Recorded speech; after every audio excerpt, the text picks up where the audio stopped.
Okay, this is the Pacifica Fisherman channel on YouTube. The channel mostly about fishing in the ocean, but every now and then we do something different. Today we are going to actually be fishing in Pacifica. And so we might as well start out with the Pacifica 7-Eleven where we buy our coffee. We're headed down to the south part of Rockaway, just between Rockaway and Lindemar. A lot of people know about this spot. I mean, it's right out there in the open. Question is, how do you get there? It's not easy, it's not safe. It's not something that you want to do unless you're good at climbing and that kind of thing, because it can be very dangerous out there. However, I know that there are a number of older guys that actually do it on a regular basis. Nice little spot to get away from everybody, and that's where we're going to go today. So this is Highway 1 going south towards Rockaway from the Manor and the Shark Park areas. Right there you see Rockaway Beach. You can either turn here or turn on the right up there by the traffic signal. Sometimes it's easier to turn here because the traffic gets backed up. And just come around here and there's a nice little parking lot. It's free parking. Mostly it's like striper fishermen that come to Rockaway, and they usually just go from the shore, right from the parking lot, you know, head out there with one pole, one reel, and like a bucktail, that type of thing, trying for striper. Last time I was here, I seen a couple of guys doing that. I seen a guy going for crabs with crab snare. I seen him pull up a couple, actually. They were too small. He threw them back.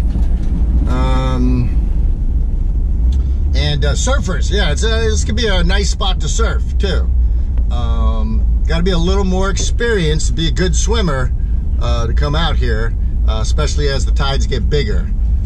You don't want to take on more than you can handle, but yeah, this can be a nice surfing spot. Right now it's kind of small and smooth. Almost anybody could surf here today. So we'll just grab the first parking space right up over here and head on out to our spot. Right out there, actually, we can see where we're going. Right out there by those two big rocks standing near the end of that cliff over there. I do believe, I'm not a botanist, I believe those are California poppies right there. Okay, looking down over towards the north side of Rockaway, right over here, you see all those birds? They look like seagulls too, mostly. Can't imagine what's going on over there. Maybe they just all decided to get together and hang out. Well, maybe there's something going on, maybe some kind of food source that tends to attract the birds when there's some kind of a bait fish in the area, that kind of thing. But I don't see any pelicans diving. Of course, I don't see any pelicans. All right, we're a little closer to the point here. Point's right over that way. There's Rockaway, there's Nick's, all that. There's where the old quarry used to be. Right over here, they wanted to put in a housing development because, well, there was something on the ballot and the voters voted against it. So they're not going to be building that. It's kind of close to sea level. I don't think it's a real brilliant idea to build anything this close to sea level. Right in there, that's where we're, and then we're going to be going around that way. We're going to be thrown over by those two big rocks over there. I seen some area there that looked like it wouldn't cause too many snags, so that's a neat looking rock too. Very neat. And double slides right over that way, over there. Down there, there's the two rocks that we're going to be fishing in between, that one there and this one over here. You see all those birds down there?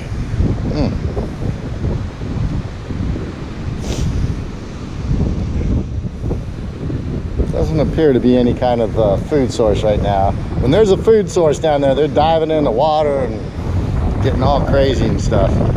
But we're gonna be throwing our line to start with, kind of right in here. There's a lot of sandy bottom there. Just stay away from the stones that are visible, and you can see the bottom from up here, so that's nice.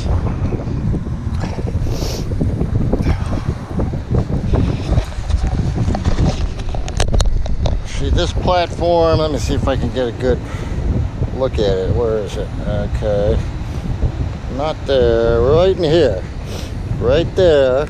There's a platform that goes out and comes around. It's got some breaks in it. In some spaces it's only like about 6 inches wide, so you really got to be careful going down into spots like this, because if you fall down, get caught in between a couple of rocks, nobody's going to hear you out here. And if you come out here all alone like I have, good luck. Not a good idea. But it is nice to come out here. Just got to take it one step at a time and hope that luck is with you. Always put on your gloves. Better off tearing up your gloves or just marking up your gloves and tearing up the skin on your hands. That's what they make these things for. And always wear good boots. These ones, I need some new ones, but I went to the same place I bought them.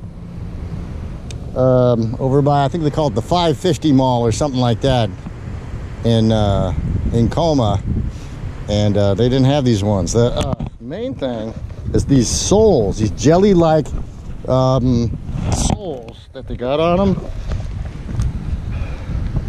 They hold really good, and that's what you want. You want the best traction you can, especially in wet areas or wet rocky areas. That's where it's most dangerous, because that's usually when you're closer to the rocks. When you're closer to the wet rocks, means you're closer to the ocean, and if you slip there, you might go swimming. Wow, there goes a nice, wow, very majestic looking pelican there.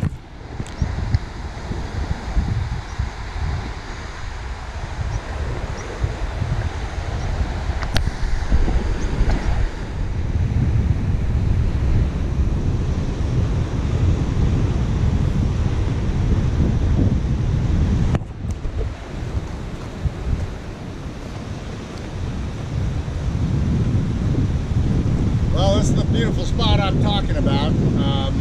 It's not like it's a hidden spot or anything. I mean, I can see the people on the beach from here. They can surely see me. Just only so many people are crazy enough to come out here. I'm going to show you what the train looks like coming down, just so you're equipped. It's pretty easy to get hurt. Now, you don't always have to slip and fall off a cliff to get hurt. Just as I was coming down, I had a little twist, and it's very easy for people to just twist their knee or twist their ankle the wrong way, and then they're limping for the next couple of weeks or even months. I've seen people hurt their knees before and hips, and you know, that puts you out for a long time. It's not worth it just to catch a couple of fish. So my recommendation is don't try it. But let me show you the cliffs and the rocks too. If you look at over here, see all those rocks there? There's no guarantee that one of them rocks might come rolling down and pop me on the head. Actually, I was going to bring my surfboard helmet, but I forgot it. So, you know, your best bet's to stay away from the cliff, and hopefully you don't hear anything of substantial size rolling before it hits you.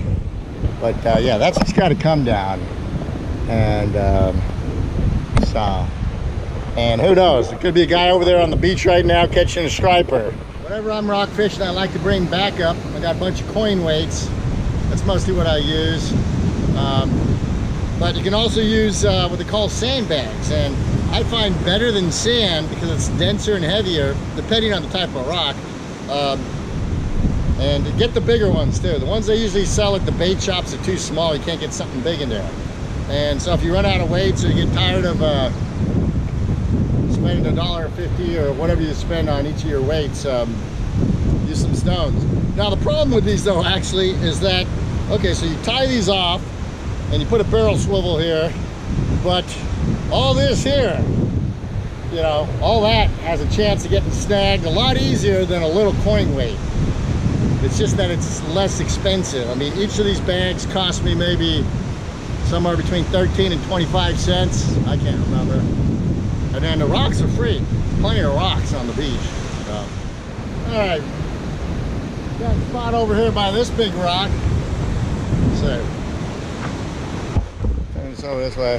That's why I just threw the tracks there right over here. It's pretty easy to get to from here. There's that big arch.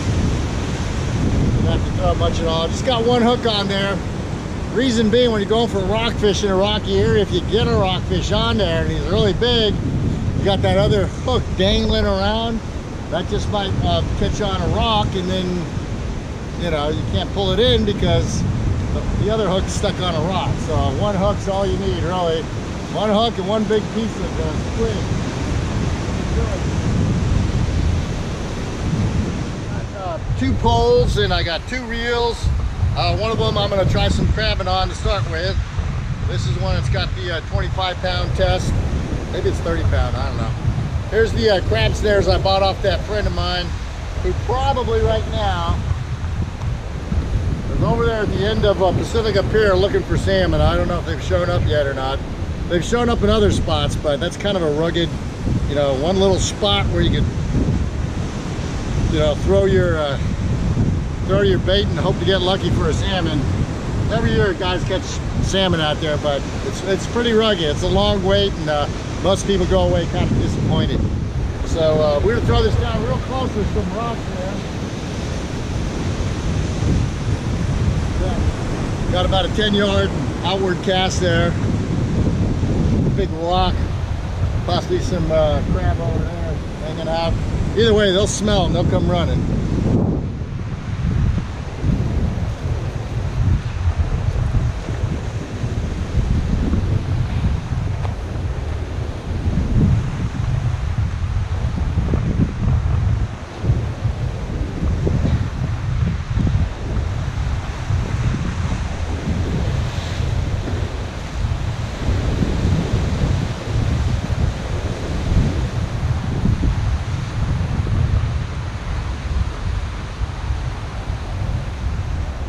Make sure it's not tangled up on the top or something like that before you throw it. Otherwise it might break off. Now I'm just going to throw it right out here. There's no reason to throw it any further than this. So, start right here.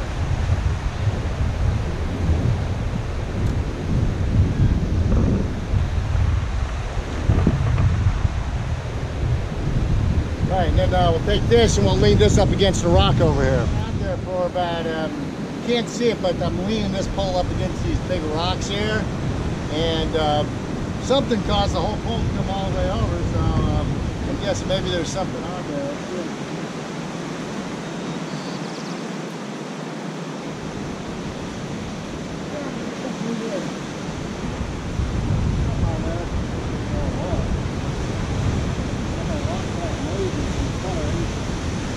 How far away from there? Oh, wow. This guy's been butchered. What the heck? Well.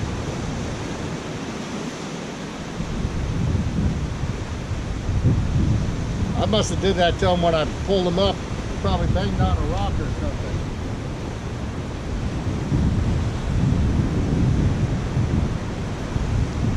I'm gonna have to figure out a way to be more careful bringing them in, but I got to just throw it back like this, and it'll become food for some other animal. Yeah, I don't know what to make of this. You live and you learn. It's not pretty. Not the way I like it to end for creatures, but when you're fishing for dinner, it's going to end anyways. Yeah, that's food for another creature. Sorry about that.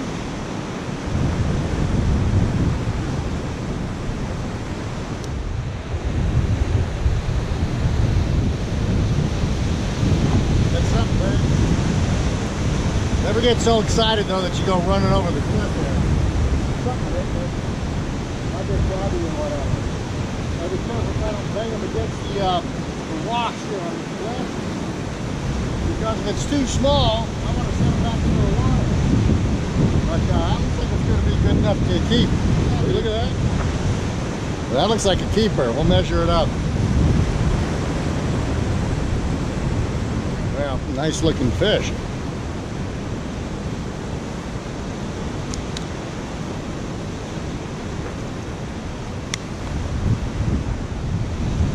Oh, that could be a black rockfish. Yeah. It's not blue on the inside. Look, it came right off the hook. That was nice. That makes things easy. Some kind of rockfish. I'm guessing a black rockfish, but I have a book. We'll check it out.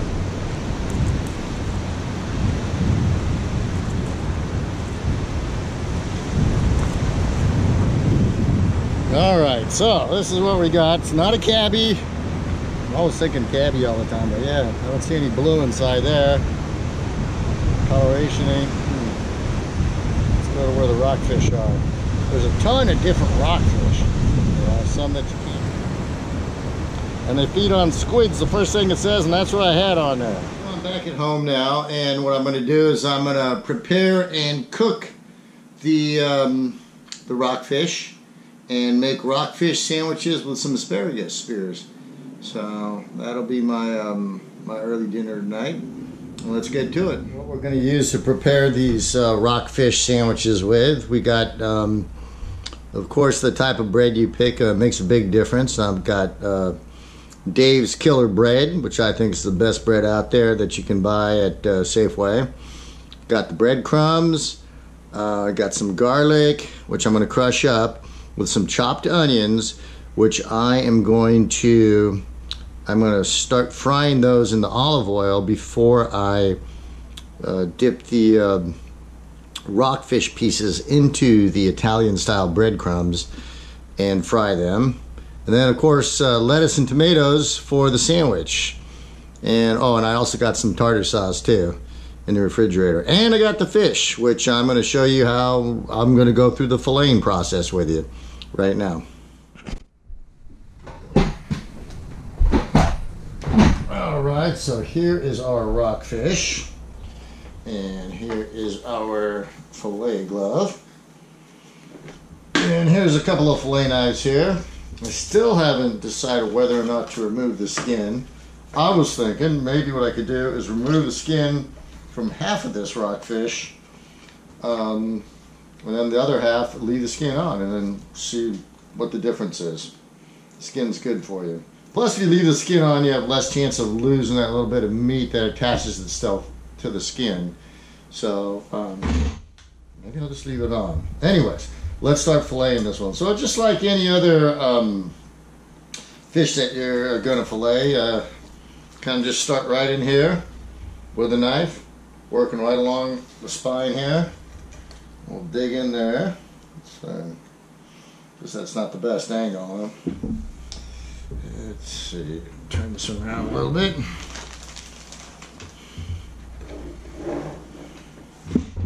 Okay, so I think that's a much better angle there. So we'll just find this dorsal fin and cut in. I usually go this way a little bit on all my fish. Just a habit, there's no real reason for it.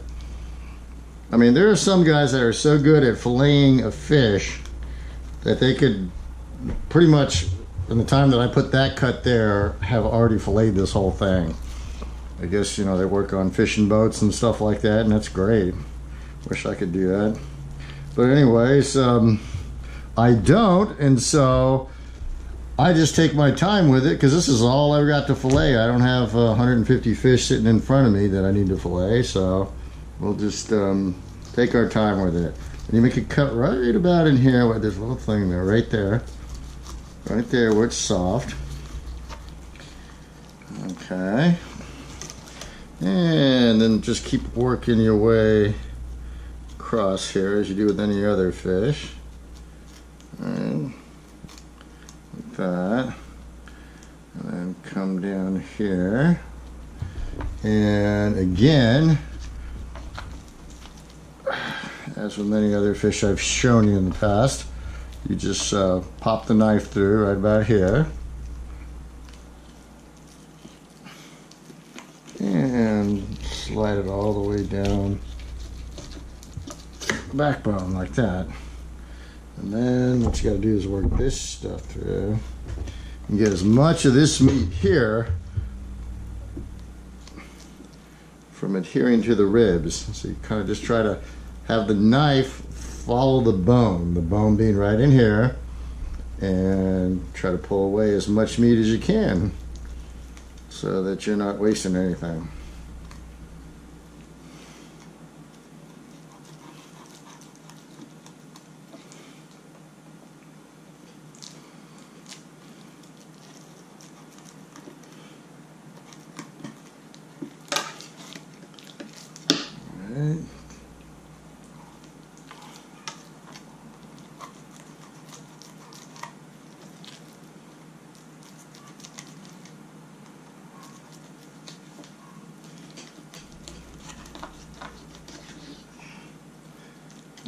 go. That's not a bad fillet, right? Pretty clean. Yeah, it's been a little while since I've done a rockfish, or any fish actually. Took a little vacation there from fishing, but I'm back into it again. Right now it's salmon season. There's a lot of guys catching salmon out there. There's a numerous different ways and places you can go.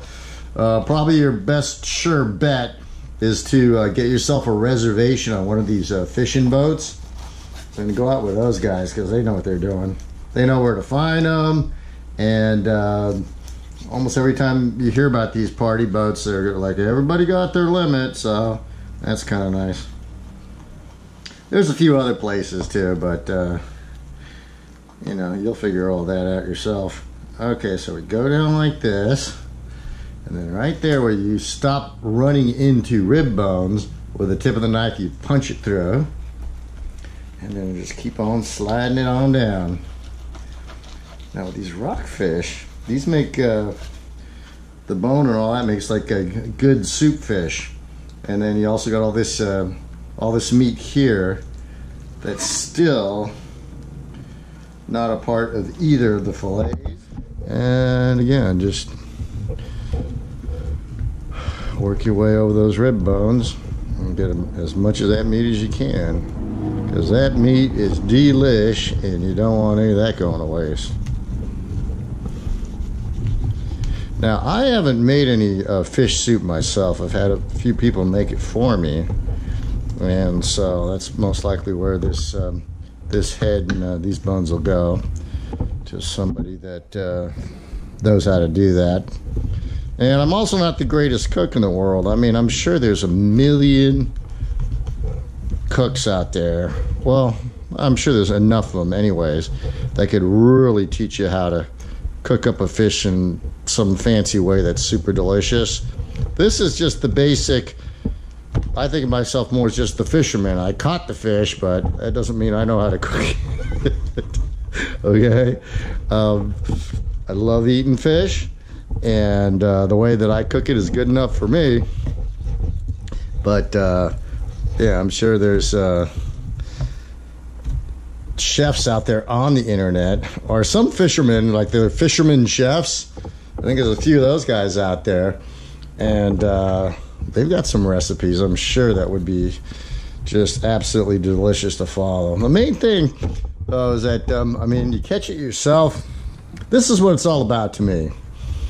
It's like getting ourselves back to more of our natural state of being, where, you know, hunters and gatherers. That's how we arrived on this planet, and going back to doing that in a semi-civilized way, whatever you call all this, I don't know, it means a lot to me. So look at these two nice fillets. I'm just looking at that white meat. Look at the thickness of that. Woo! That's a lot of fish meat there. I should probably only just fry up one of these and leave the other one for later on. I think that's what I'm going to do. This is more than enough meat for like 2 meals here. I'm not sure how. This fish was close to about 14 inches. As far as its weight, you know, last time I had a fish scale, it wasn't very accurate, and then it broke right away. So I'm not too hot on those fish scales. So I don't usually weigh my catch. I usually just measure them, make sure that most of the requirements are usually by, you know, by the length of the fish. So it's easy to abide by the law that way. All right, and then this here. Look at this meat here. I noticed this. Look at that. There's some nice meaty stuff there. And see, whoever cooks this soup, they get all this and all this white meat here, just like that meat there, except for, you know, it's right there against the bone. When you cook it, it comes right out of the bone, and it's pretty delicious. So this will go to someone else, and this will be saved for maybe another day. like tomorrow. The sooner you eat fish, the better it's going to taste, that's for sure. And let's see, should we leave the skin on or not? Let's leave the skin on. It's got a lot of healthy omega-3s in it and all that kind of stuff, so let's do that. So let's just slice this up here into some sized pieces that'll fit nicely on a sandwich. Let's say that. And I think I get 2 more out of this right here and we'll be good. There we go. Alright.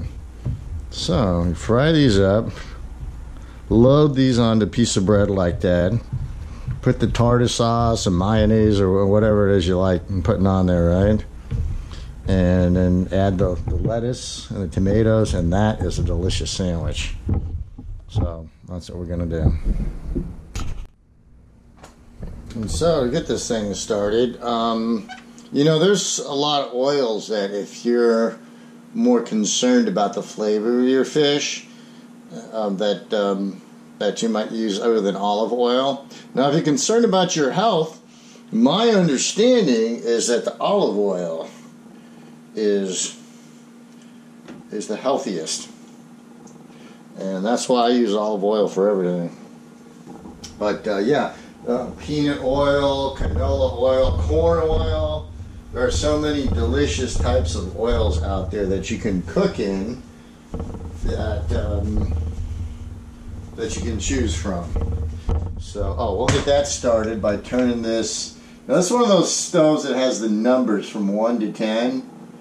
And this one I usually have to turn to about 7 to fry fish in. Fry fish in olive oil, that is. And then in this pan here, we're gonna cook the asparagus. So we'll get the water started anyway.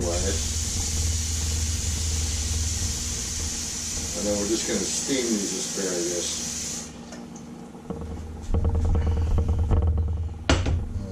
Okay, that's with asparagus. This thing you only got to cook it for about 5 minutes, so we could hold off on that for now because the fish is going to take probably about 10 minutes or so. We'll see.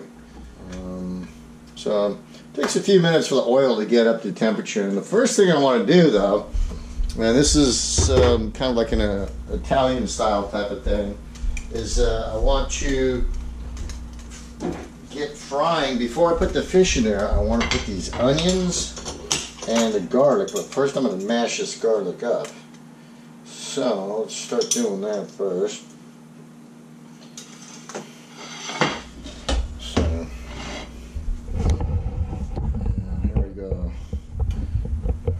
Garlic mashing 101. This masher here didn't come with this pin thing. There used to be a bolt or something in there, and one day I realized it was gone and I couldn't find it. So I went to the hardware store and got one of these dealios. Works good enough. Alright. It's a good way to get the full flavor of the garlic, get it mashed up. If you fry whole pieces of garlic, you won't get as much of the flavor as you will like this. And you always do this right beforehand because that's when it's most tangy.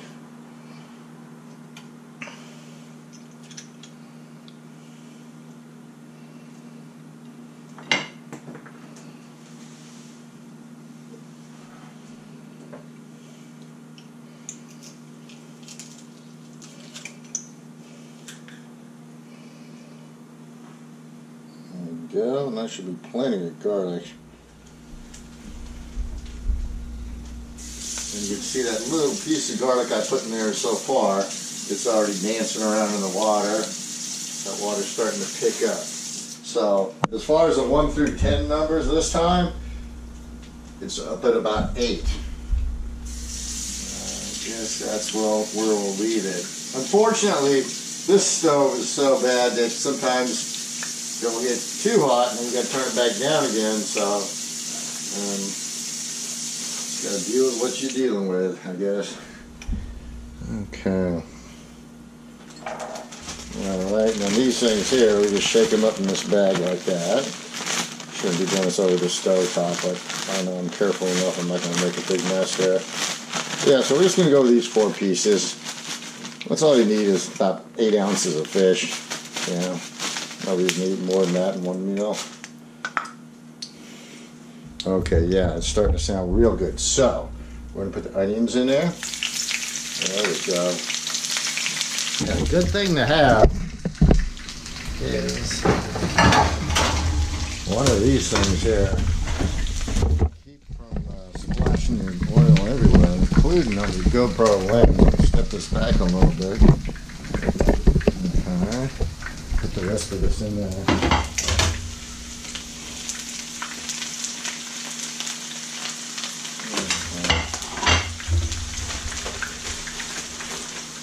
And then what that's going to do, that's going to give the fish a little more flavor.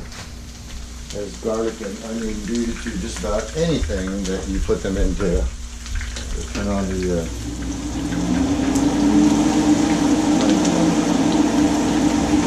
it doesn't take long for the flavor to disseminate when it's boiling like this.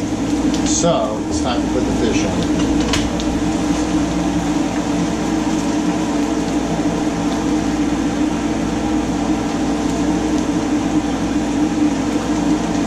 Pieces are a little bit thinner than the other pieces, and so they will have to come out of the pan probably sooner than the other pieces. Just keep a good eye on it. Make sure we don't overcook anything. Cook it just about right. Okay. I think I am going to turn down just a little bit because I know how this stove is.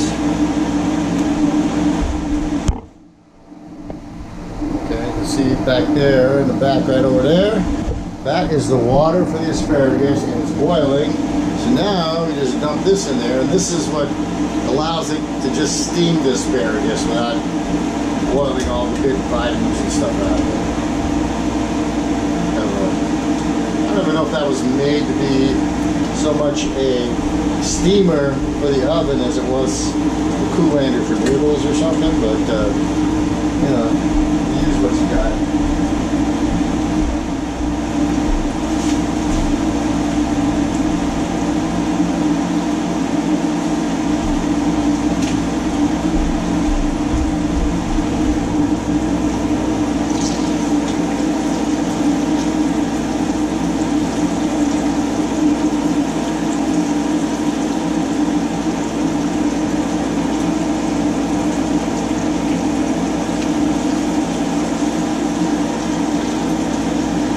Even these smaller pieces, they kind of curl up a little bit when you cook them.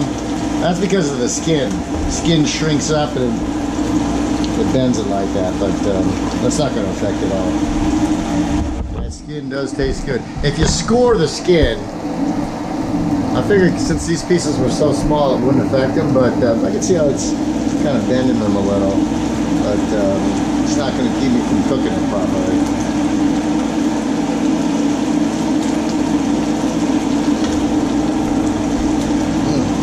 Looking real good. Maybe a little overkill on the onions. Take a look at that. I don't know. Onions are good for you. So is garlic. They have an ingredient in them that I think it's called allicin that breaks down cholesterol, and they're also both have antibacterial properties, which is a good reason why people, when they eat beef, they eat onions with it.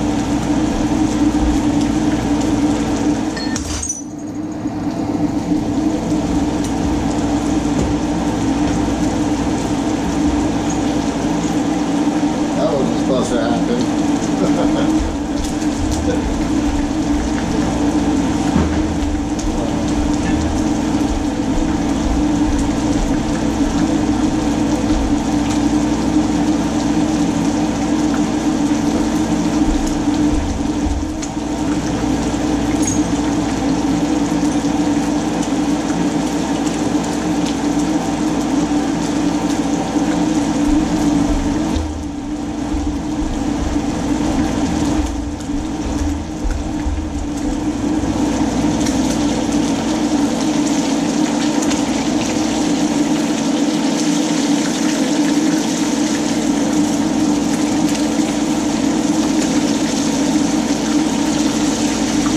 these smaller pieces will probably come out in the next few minutes, giving us a little more time on the bigger pieces there. But it's almost ready to go.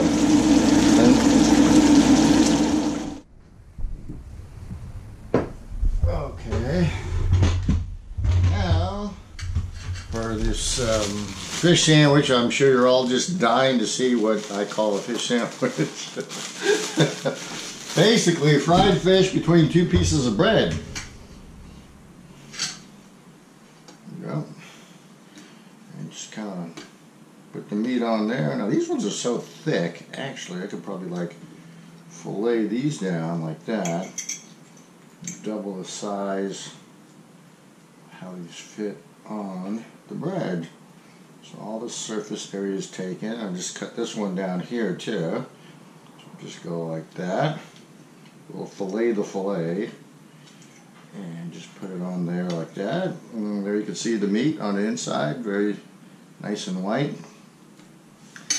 And then what else do you need for a fish sandwich? Well, okay. This tartar sauce, put this on here.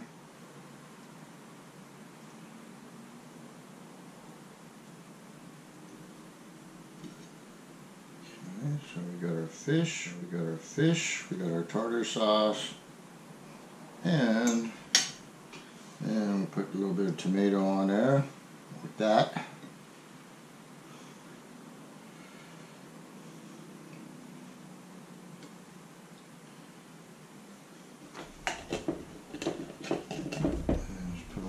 Lettuce on top of it. Like this. And there you go. Fish sandwich. Well, what does it taste like? Well, it probably tastes like fish. So,